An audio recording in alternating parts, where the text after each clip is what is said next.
Next, about books. First, a look at the art of writing political satire. Christopher Hitchens of Vanity Fair and syndicated columnist Arianna Huffington are part of a panel discussing the intersection of politics and comedy. Then, historian Patricia Bonamy talks about her book, The Lord Cornbury Scandal. It's about politics and reputation in 18th century colonial America. It does sound a little familiar, doesn't it? Once I came to understand... Now, a discussion on writing political satire. The talk is moderated by Christopher Hitchens, who's a writer for Vanity Fair and The Nation magazines.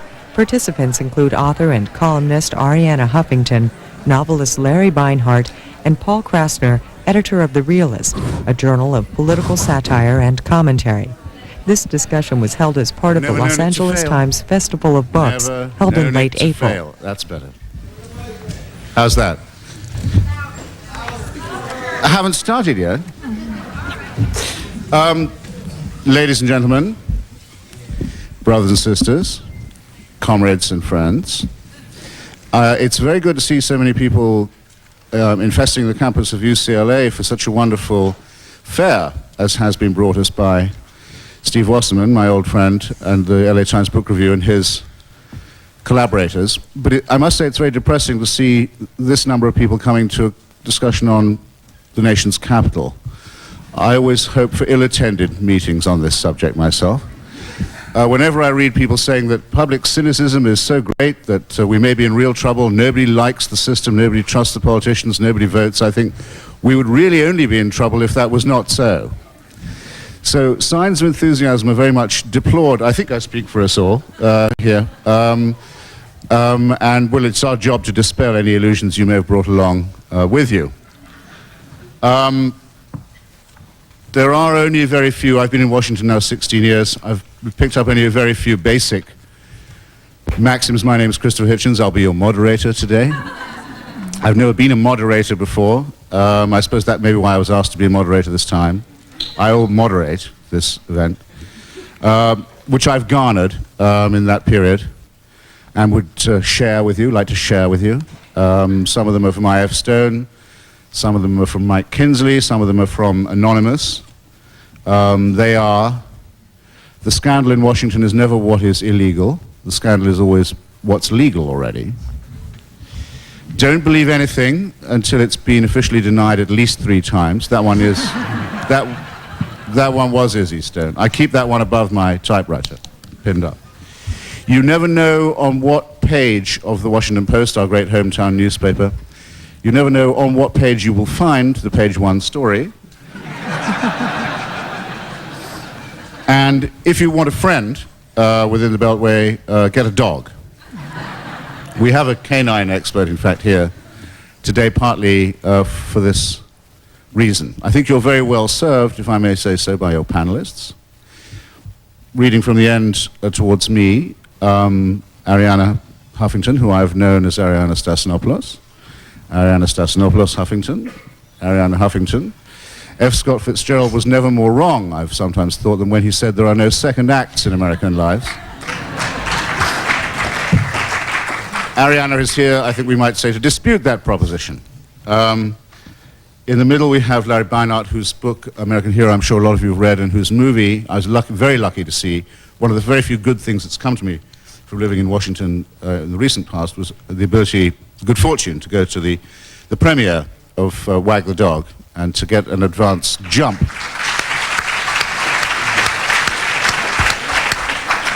A canine jump, if you will, on what was to come.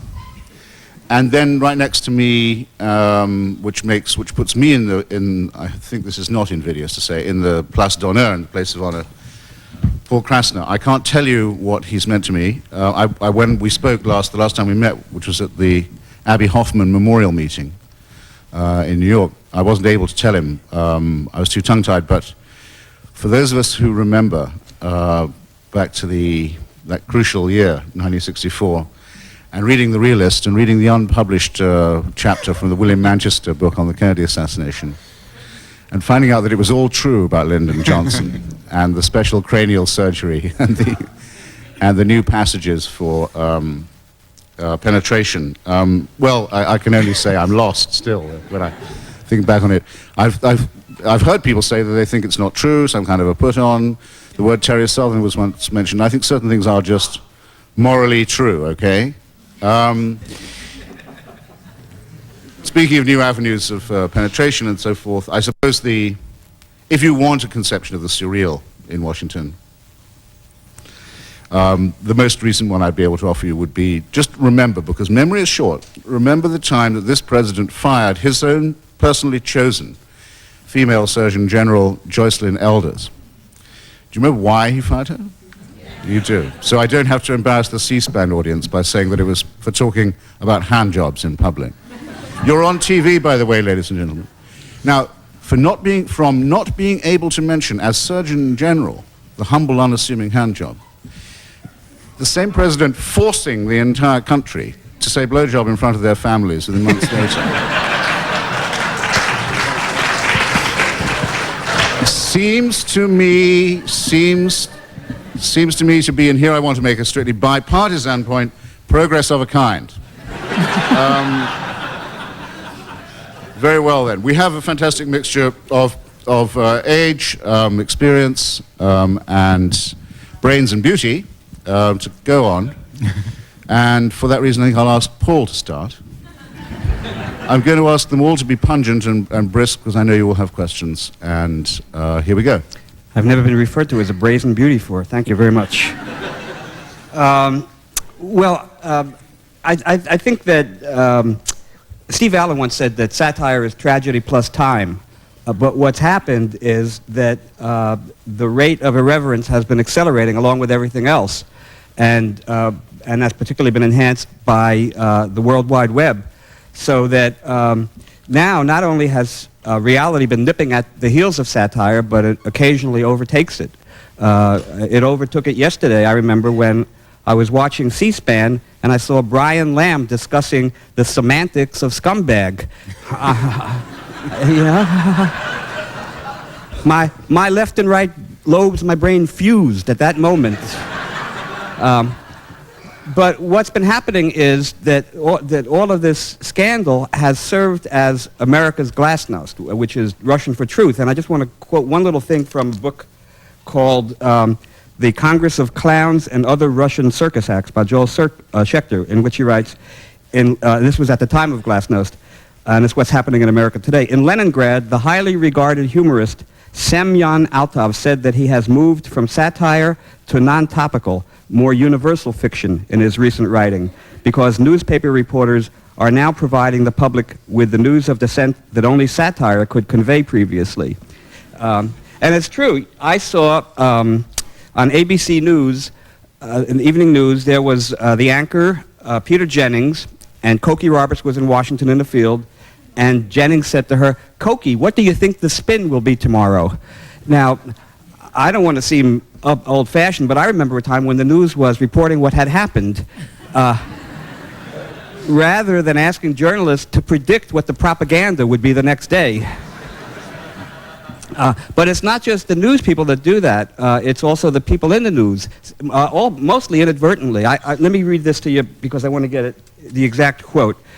Because this was not a line from Jay Leno or David Letterman or Conan O'Brien, but this was from Bernard Lewinsky, Monica Lewinsky's father, who had this to say in defense of his daughter. Quote, "She's a very smart, intelligent, beautiful girl who's going to go places, and unfortunately, she's taking her licks." Now,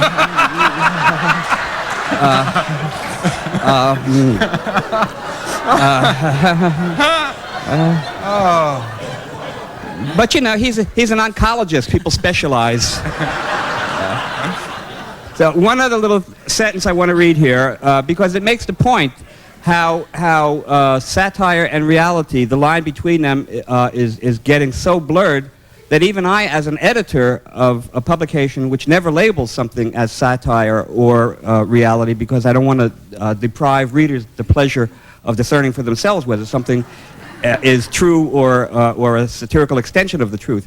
So a fella in Portland, Oregon, who's really the revolutionary voice, they have a publication called Weapon, and it's posted on 500 telephone poles throughout the city, and but it's very radical. And he wrote a piece for me on the private prison system. And it was a very satirical piece, but mixed with truth. And there was one thing where he refers to here.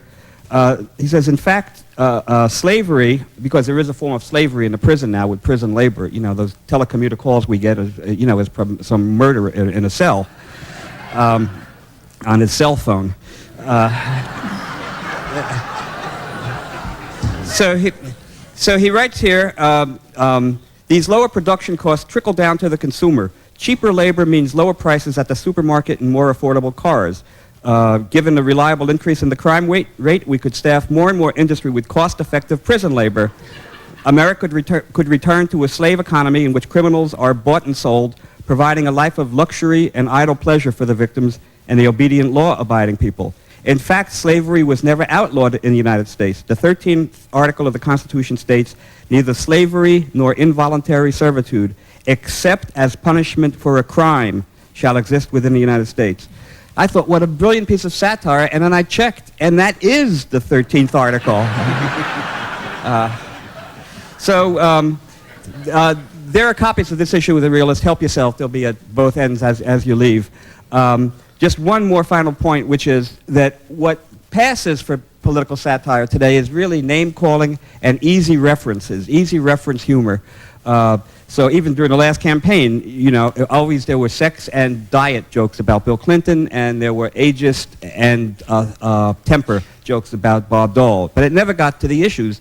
And it applies, it's not just Washington. Political satire applies to the laws that are passed in order for people to maintain power and popularity. And so, you know, so therefore Bill Clinton, who is so charming, you forget that underneath the charm is this guy who went to the execution of a mentally retarded prisoner on his way to becoming president, and who now, Mr. Compassion, is against medical marijuana. You know, it's sort of, I feel your pain, I just don't want to help relieve it. And so whenever you see on the late night talk shows and there's somebody doing a joke about Robert Downey, what they're doing is they're making the victim the target of the satire. And instead of doing an easy reference joke about Robert Downey, they could attack the laws that make an addiction a crime. And that's the sad part of it. Thanks. Very good.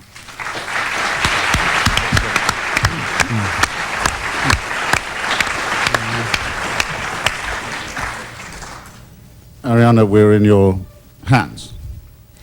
Well, I bring you news from last night's White House Correspondents' Dinner in Washington about just how dead political satire is. After all, this is the one occasion every year when official Washington comes together to skewer each other. The president is supposed to skewer the fourth estate to skewer the president.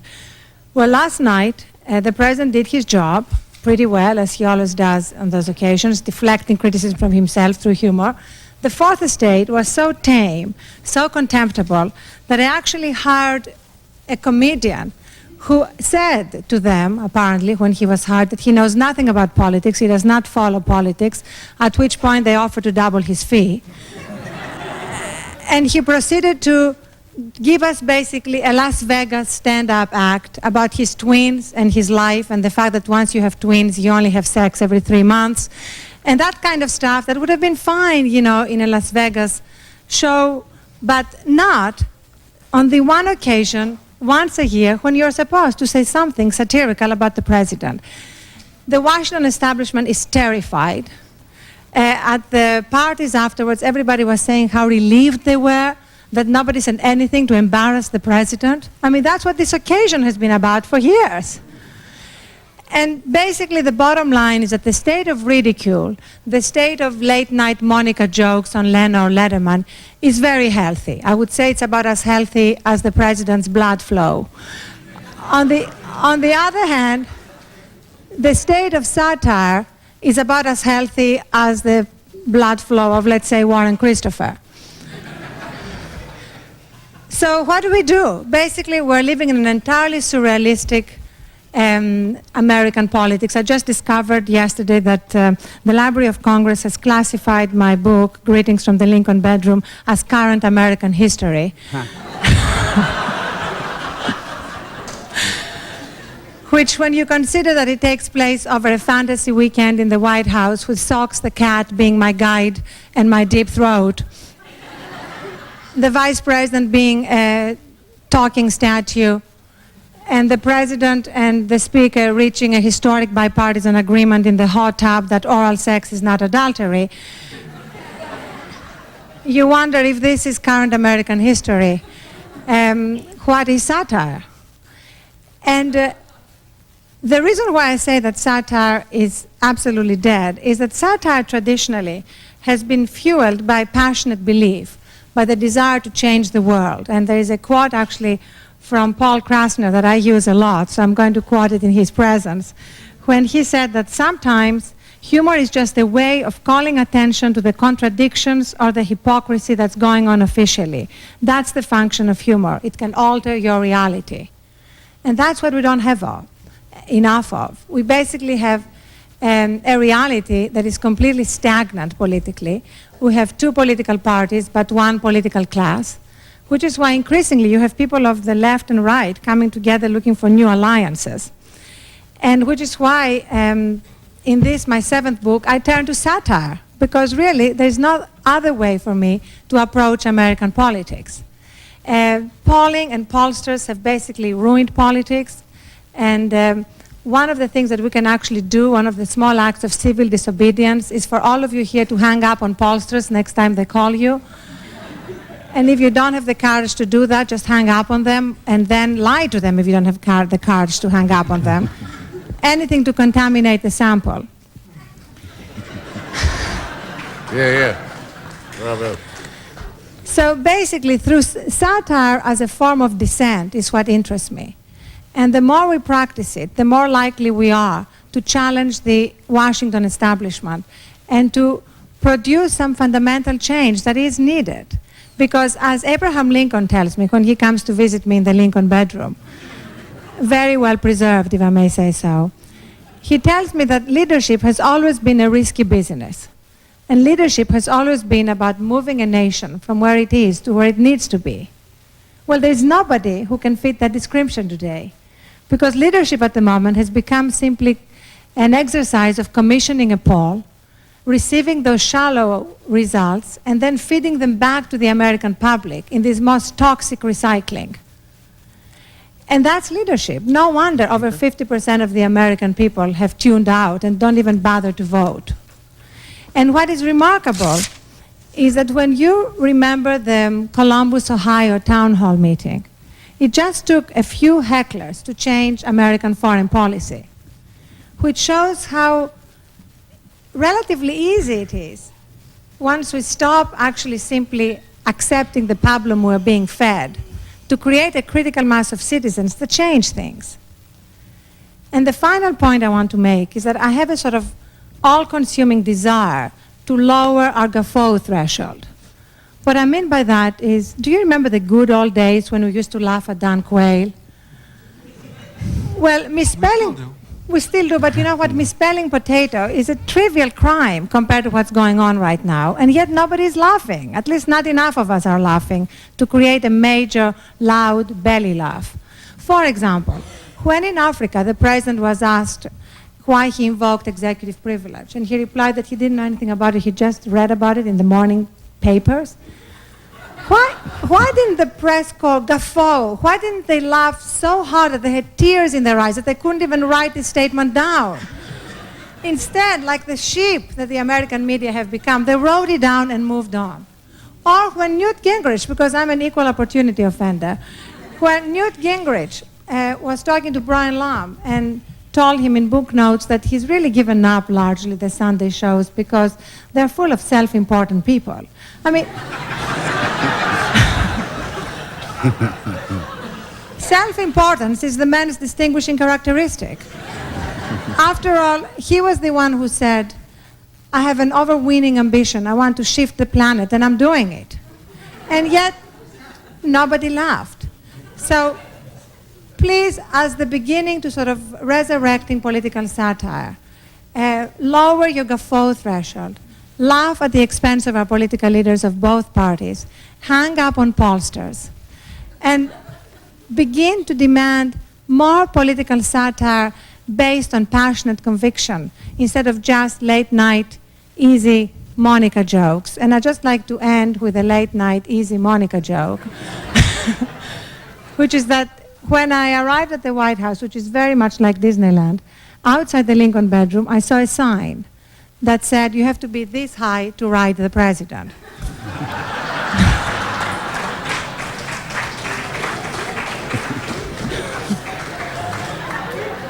First per poli. Thank you, Ariana. They say if you live... That was Greek. And in case you are wondering, I'm wearing the cover of my book. Which Abby Hoffman fought for you to have the right to do. That's true.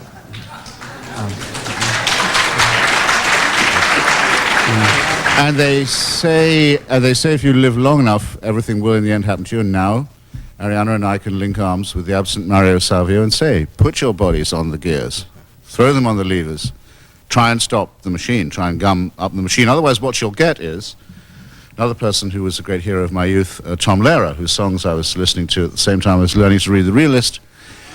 Oh, I'm sorry, Tom Lehrer, who I'm sure many of you remember as a songsmith, who I was... That's why no one clapped, because they couldn't hear me. Whose songs I was learning to appreciate around the same time I was learning to read The Realist, hung up his gloves. You remember why he stopped writing songs?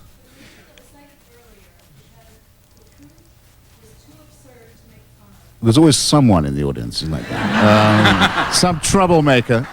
No, actually, he hung up his gloves when Henry Kissinger won the Nobel Prize for Peace. He said, I can't do anything with this. And nothing, nothing occurs to me. The words won't come. It was a bad day.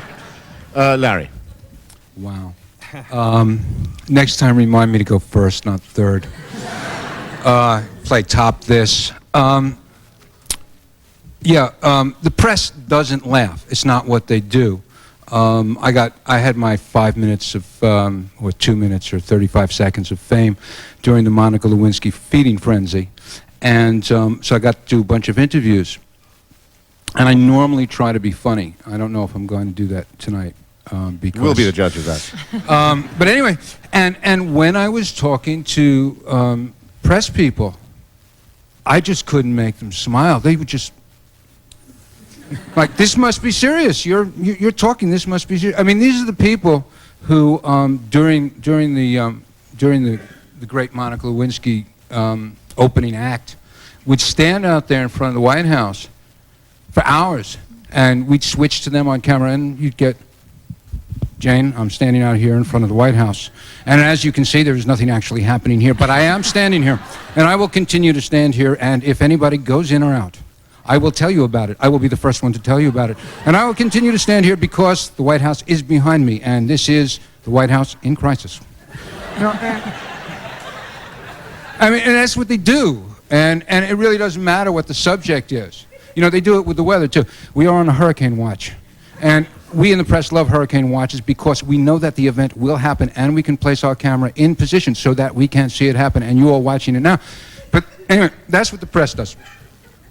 Now, what a satirist does, or what I learned from Paul Krasner, was you take the same stuff and you put a new label on it.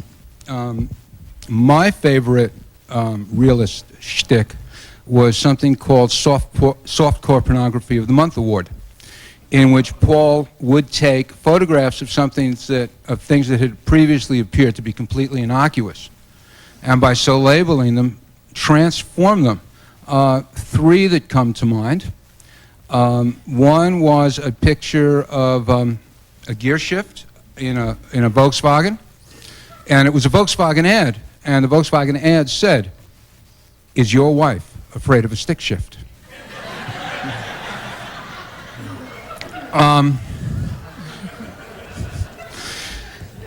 Then there was a bakery ad, which had a picture of a cruller, which looked, once Paul had put his label on it, exactly like female genital organs.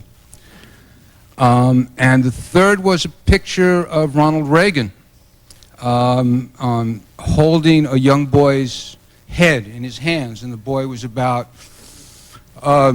Oh, I guess the height of Monica Lewinsky if she were on her knees. Anyway, what we've learned from the recent events in Washington in the Monica Lewinsky case is, in fact, there are still two parties in America. They are the pro-sex party and the anti-sex party. Now, this is in fact true. We are in the era of the soft machine. And in the era of the soft machine, consumerism rules and pollsters rule, and Newt Gingrich and Bill Clinton agree on the economy, on war, on the budget, on debt. So all that's left, the only issues that Americans disagree on are sex issues, and they are abortion, gay rights,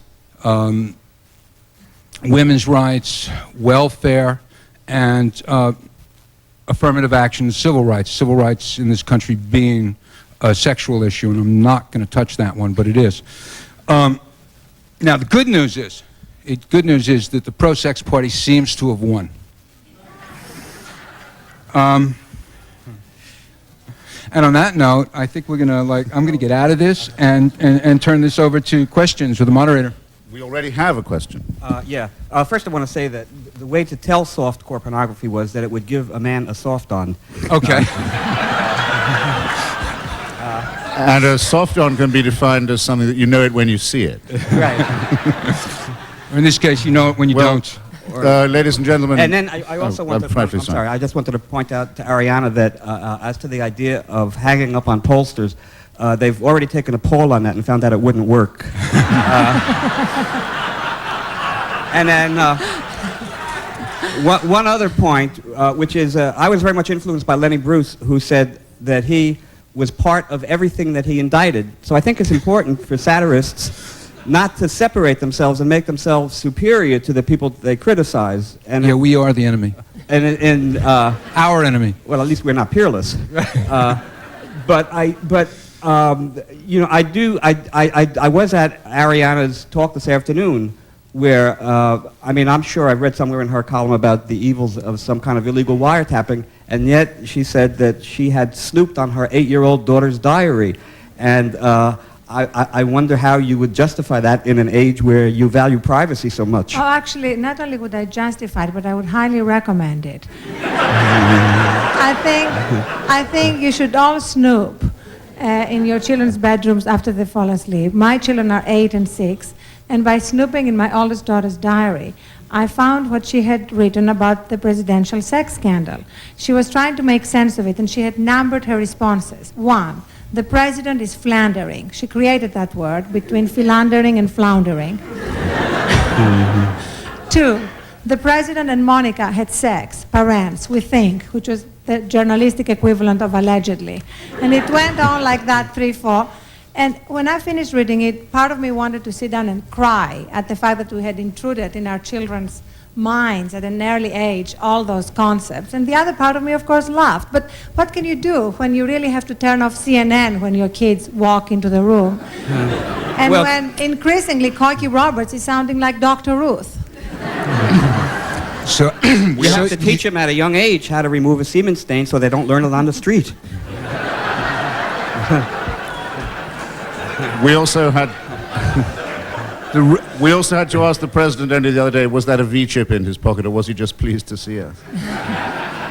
Now look, it's obvious already that we have a great deal more to fear than fear itself in this room, and it's your turn, ladies and gentlemen, to join the Feast of Reason and the Flow of Soul. There are microphones. They won't make you any louder, but they do help C-SPAN very much. So if you can find a microphone to ask your question, that would be grand. And anyone who's boring or tedious will be cut off without compunction. You'll know it when you hear it. On your comment on the pollsters, I think there's something even more insidious. These damned focus groups whose purpose is to get people to vote with their gonads rather than their intellects, and they're succeeding. Yes, in fact, did you know that the cover photograph of Newt Gingrich in his new book was focus group tested to make sure he wore the right things? and make sure that his approval rating stayed right above those of the Unabomber. So I completely agree with you, and I treat focus groups and polling with the same kind of contempt. And when you hear politicians increasingly say, we did a poll on that, and that's why we're going with that issue, you realize that pollsters are running American politics. And what Paul said about how many people are already hanging up on pollsters, you know, it's true that the dirty little secret of polling is that of those called, 40% are not there. You get voicemail or answering machines.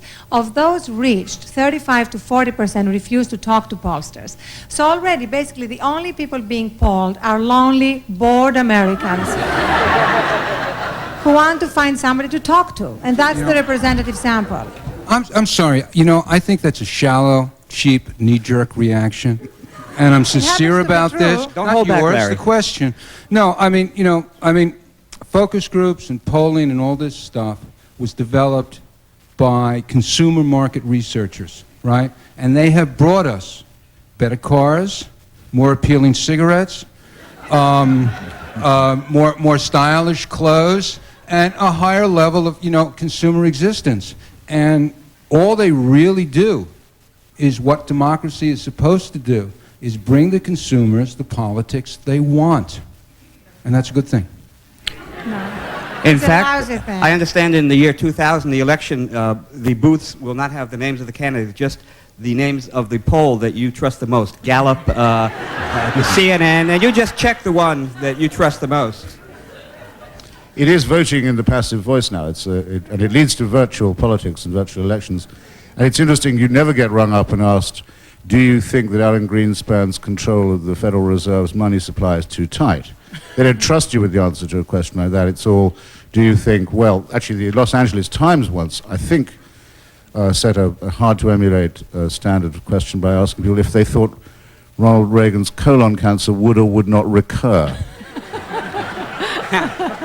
Might recur, would recur quite soon, no, was banished, and so on. Answers solemnly given and taken and printed on the front page of the paper. Who's got the mic? Don't look at me if you want to ask a question, otherwise follow the microphone. Okay, I was... Hello? Can you hear?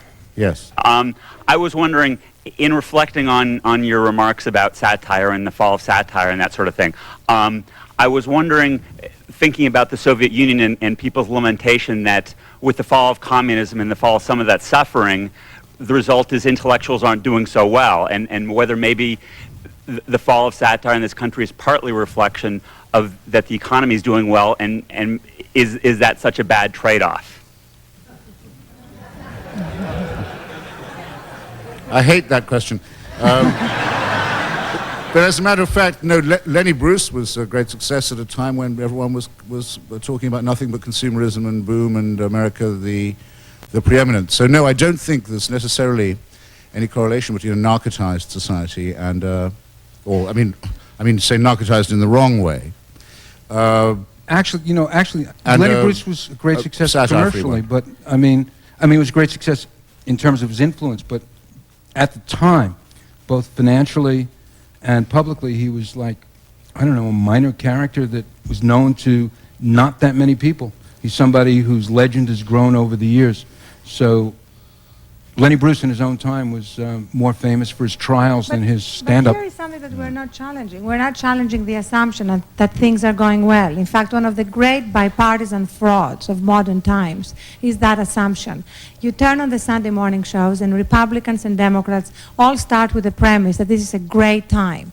And then you look a little deeper, and you see that effectively America has become two nations. And the good economic times are influencing and affecting the one nation. And the entire political conversation is about the one nation. And the second nation, the other nation of the inner cities and the crumbling public schools and the super predators and the gangs and the violence, is basically completely out of the public debate like never before. My God, she's become a communist. And it's because they use the stock market as the barometer when stocks go up because people are being downsized. So that means more profits. So, it's just our national purpose is greed. And so as the stockholders are as guilty as Alan Greenspan. Maybe there? There's a lady there with her hand up. Yeah. I just wanted to comment on Ariana Huffington mentioned that the media are like sheep and not questioning Clinton a little bit closer, his comments in Africa. And I actually saw part of the White House Correspondents' Dinner on C-SPAN, was it last night? I don't know why, I was just enthralled by it for whatever reason. And I was really struck by the fact that, you know, here you have this meshing of political figures, media, and celebrities all in this one place. And it really doesn't seem very strange to me that they're not pressing Clinton on these things when they're schmoozing together. I mean, they're like buddies. How are you expecting the media to be the subjective source when really they're friends with each other, and you really don't want to push your buddies to do, you know, to say something that makes them uncomfortable? So, you know, how do you explain that? Well, you're right about that, but even so, say last year, the year before, with Al Franken and others being the entertainment at these dinners, you had more biting political satire. This is the first year in my experience when you had none, absolutely zero. And that's, I think, very significant, because the media somehow, in a sense, consider the state of the president at the moment still fragile. We don't know what's going to happen. There is still an uncertainty there. And nobody wants to rock the boat. There is such an incumbency protection racket in Washington between the media, the Congress, and the presidency. And nobody wants to do anything which would be remotely biting. And yet the essence of satire is that it has to touch a raw nerve. That's why I really want to do the show that I'm calling Eat the Press. To expose the way news and entertainment have basically merged. I mean, Harry Shearer just downloaded from his satellite Tom Brokaw, who had to go away for the weekend, recording the announcement of Frank Sinatra's death, just in case it happened. And it is really a scary thing to watch, to have Tom Brokaw with this mock emotion, this kind of voice. A major voice of the century has passed, and moving on like that, and the man is still alive as far as I know. Not because a lot of us haven't tried writing his obituary, though. Actually, there was also a download, wasn't there, recently, of Dan Rather covering the first bombs on Baghdad, which must have been perfect from your point of view. Oh, I loved that. I wanted that to run. No offense to the Iraqi people, I'm sorry. There was a download by... No, we don't do repeats. Oh. You have to listen the first time. Who has another question? Yeah, hasn't this concept of political correctness really hurt satire? You can't say anything about anybody anymore. They'll sue you. Oh, yes, we can. Would you like to say something about somebody that would be...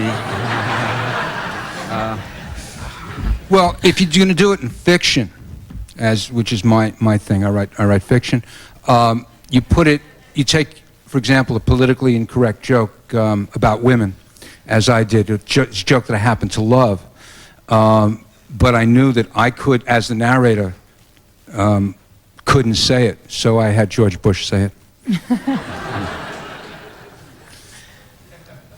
Ariana? Well, the other way you can do it is really by translating what politicians are saying into English. In the Lincoln bedroom, I created a character which is a talking television with a BS chip, which is really much more needed than the V chip. And that television translates everything that politicians are saying. It's called closed captioning for the ethically impaired. And you can read the entire State of the Union address translated through my television. I think it's a matter of just giving form to what already exists. So, for example, when Colin Powell, who was the first African American to become the head of the Joint Chiefs of Staff, and he came out against gays in the military. So I would hold an imaginary dialogue with Colin Powell and say, General, why don't you say that you don't want gays in the military because it would make the other men in the barracks feel uncomfortable, but isn't that what they once said about blacks in the military? And then Colin Powell answered, yes, but we never told anybody we were black.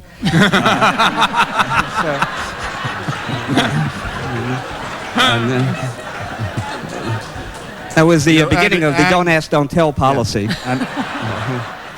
And I was about to say, and it wasn't kosher to ask either. Who else? Right here. Ma'am. I was wondering if any of you are familiar with a Canadian program called Newsroom on KCET that I think is doing a better job of spoofing the media than any American show I've seen. It's Friday nights from 10 to 11. There's a question flirting with disqualification for the panel. But we'll allow it, we'll take it. Your views on recent Canadian satirical broadcasting? No. North of the border satire? Well, I think it was on the same time as South Park, so...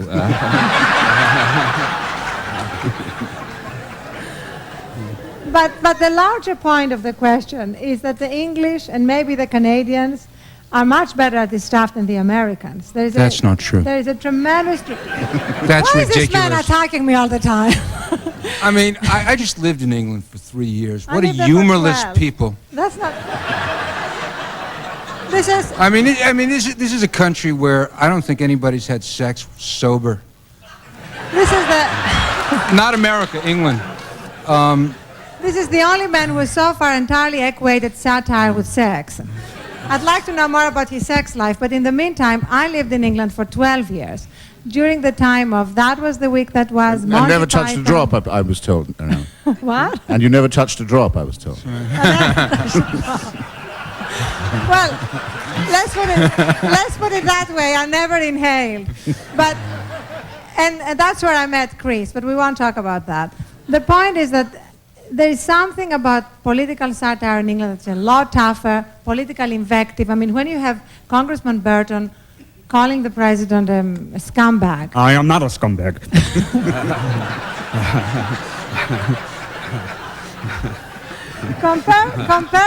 compare that to the political invective of Disraeli against Gladstone, when he said that if Gladstone falls in the Thames, that will be a calamity. If they pull him out, that will be a catastrophe.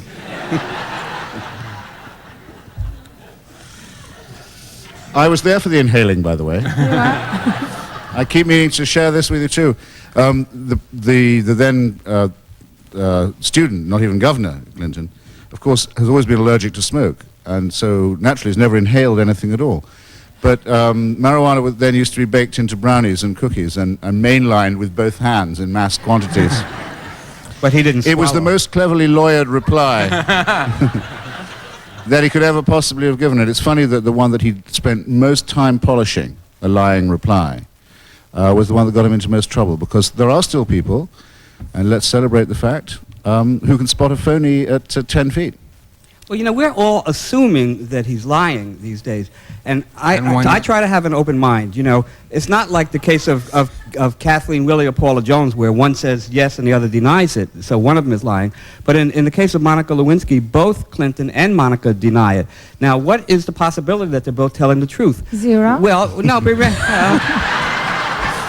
No, but you have to remain open-minded. Now, you remember... No, I mean, you 'cause don't. That's an absurd statement. That's exactly what they said to all the intellectuals who visited the Soviet Union, and they were shown the Potemkin villages. And when they were hearing about the torture going on in the Gulag archipelago, they were told, you got to keep an open mind. You haven't seen it with your own eyes.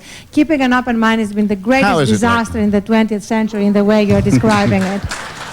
Well, but just suppose, just take the because after all, Dick Morris was in on the White House. It was he who suggested that Clinton get a dog named Buddy. I think the original name was Photo Op. It was Dick Morris who suggested that Hillary and Bill dance on the beach without music. And it was Dick Morris who suggested that, he said it hypothetically, if the rumor were true that Hillary Clinton is a lesbian, then it would make it understandable that Bill has to seek his outlets elsewhere. Now, suppose that were true. Suppose that Monica came to the White House 37 times, not for Bill, but for Hillary.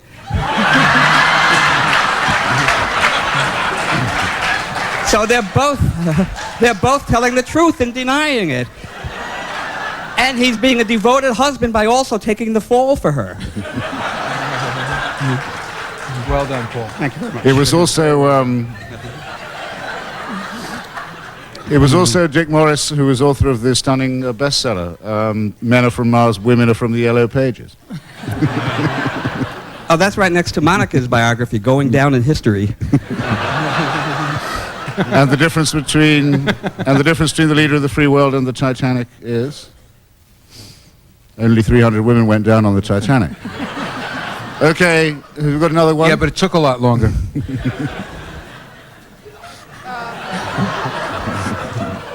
You know, I've heard literally Well, on that occasion, there was a band playing. Hundreds and hundreds of jokes about that. Because, I mean, what happens now is because of the internet and because of faxes and because of shock jocks on radio, the time that even while a tragedy is occurring, such as the fire at Waco, there are already jokes about that the Branch Davidians, you could get them in regular or crispy while it was going on. So that what happens is there's a kind of dehumanization of whereas people look at the news only as setups for their material rather than examining the horror behind it.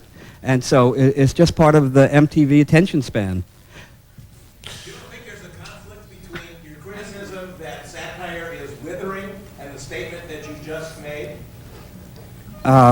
What would the conflict be? You're saying that satire is withering, that people aren't being satiric even at the dinner last night, and now you're complaining, Mr. Krasner, that events in the news are only a setup for comedians, as though that's a bad thing too.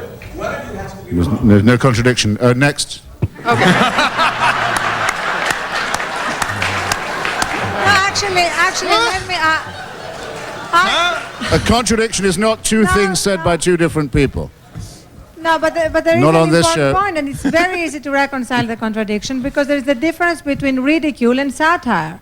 There is a difference between late-night Jay Leno jokes and real satire of the kind that Jonathan Swift and Mark Twain and Aristophanes wrote, which is rooted in conviction. I mean, that's the difference. But the point is, I've been told by professors of literature who have used Jonathan Swift's model proposal in their classes, and the students have been so jaded from what they've seen that they thought that that was a true story and wanted to know only the details about eating the Irish babies.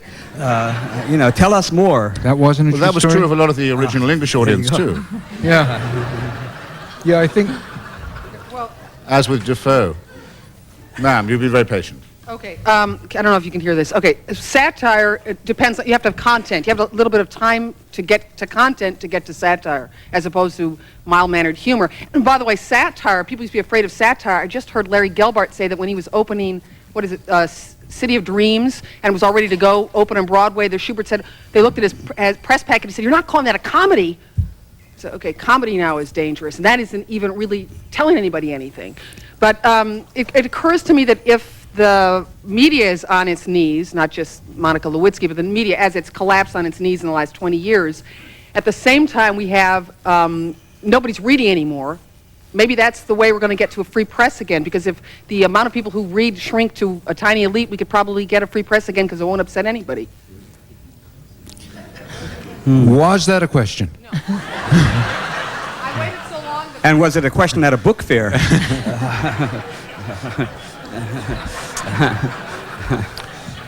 Who else we got? Can bad satire be successful satirized, and has it ever? Hemingway. Hemingway where? It's no contradiction. No contradiction. It worked before. It worked before. Keep trying. We'll keep trying till we get a live one. Best behavior, ladies and gentlemen. Nothing obvious.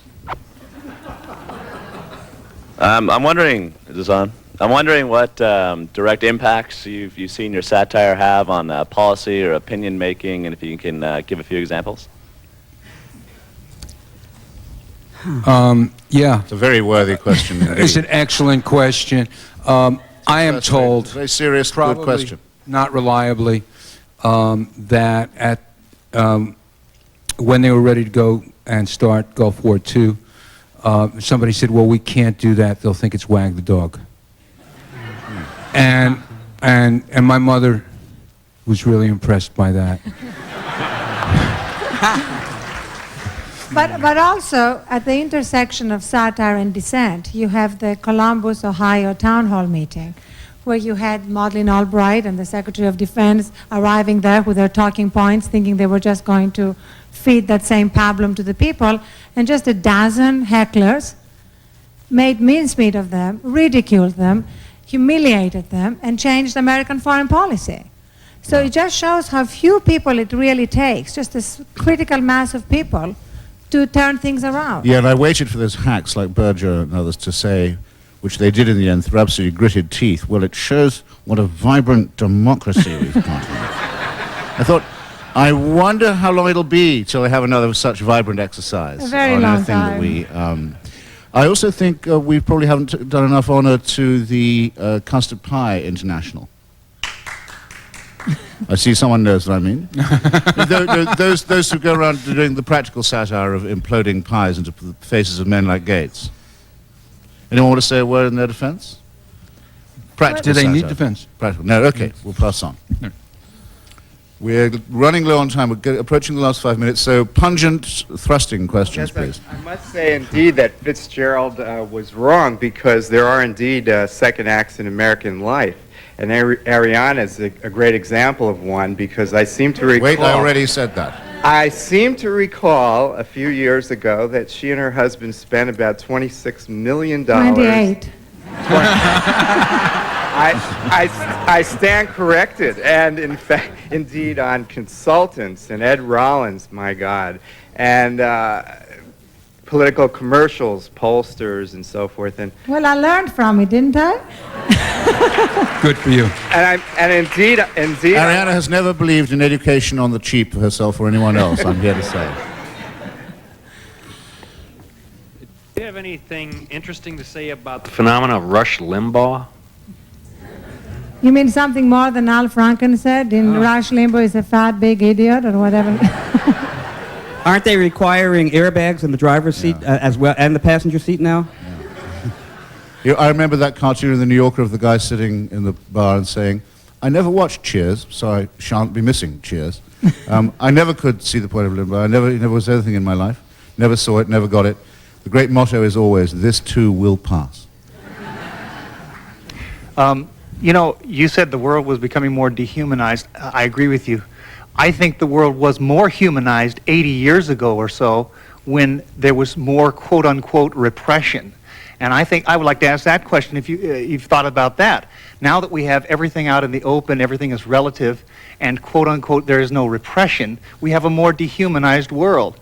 I think the world was much more humanized back when Thackeray and Tennyson, Dickens, and all the great authors were writing at that time about real problems in the human culture. We're talking about 1918, World War I, the influenza epidemic.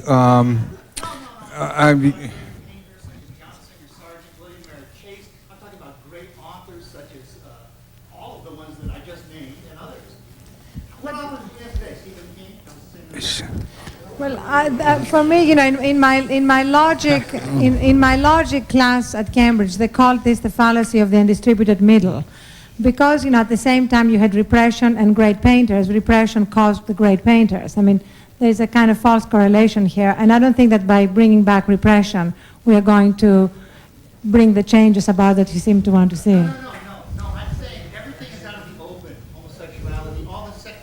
He said that we had two parties. One is pro-sex and one's anti-sex.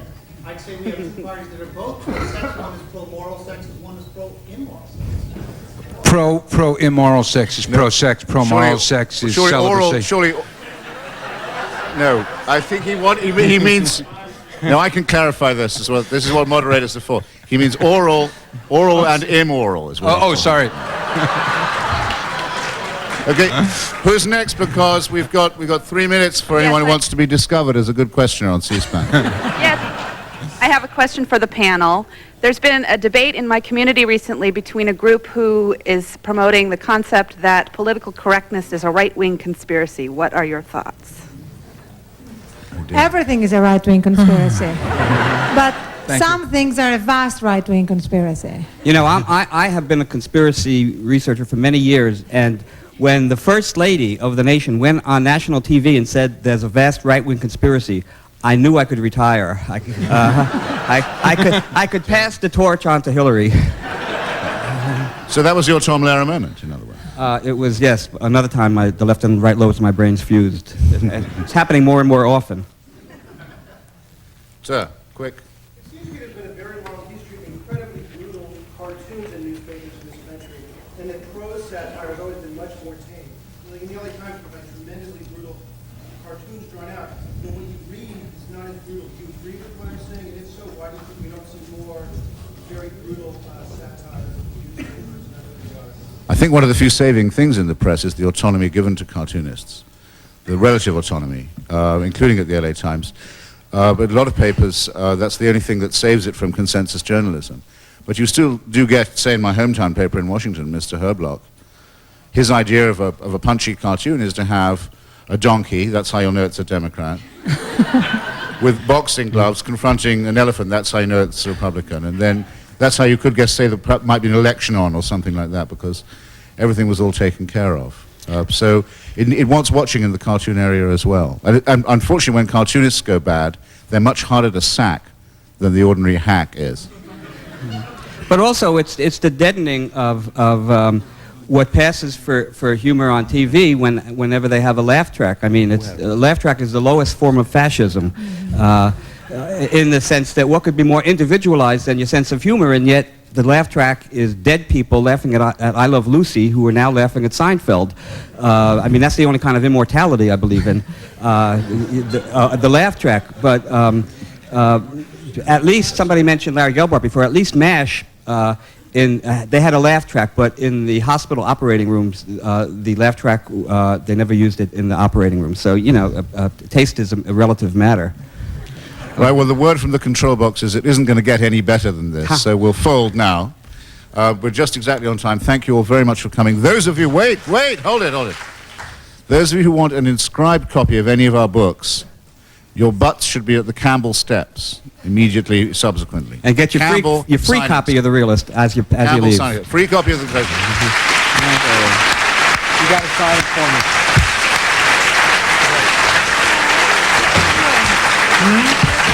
Thank you so much. If I had a copy of my book, Not a waste of it. The legend. Yes? Must be. Must be. What are you going to teach at birthday? I'm just finishing. Oh, what did you teach? English. English. Yeah. You know, Robin. to the degree there's decline in satire, it's got to do with publishers who go like, how you doing? Where, what shelf do we put it on? In a moment, historian Patricia Bonamy discusses the importance of politics and reputation in 18th century colonial America. Her latest book is called The Lord Cornbury Scandal. You can find information regarding about books